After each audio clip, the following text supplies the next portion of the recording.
Hey everyone, welcome back to the channel. In today's video, I will show you how to change your shipping address on the Depop mobile app. Let's get started. First, open your Depop app on your phone and make sure you are logged into your account. Once you are on your home page, tap the profile icon in the bottom right of the screen.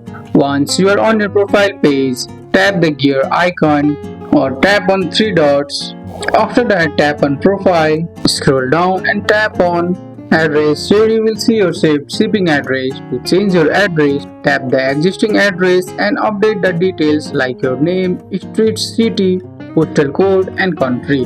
Once you have made the change, tap save in the top right corner or at the bottom. After saving, your update shipping address will be used for any new purchase you make.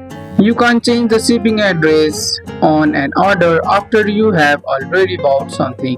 So make sure to update it before you place a new order. Double check for any mistake in your address to avoid delivery problems. And that's it.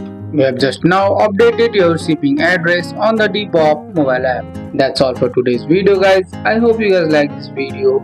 If you found this video helpful, drop a like, subscribe for more videos. Thanks for watching. See you in the next one.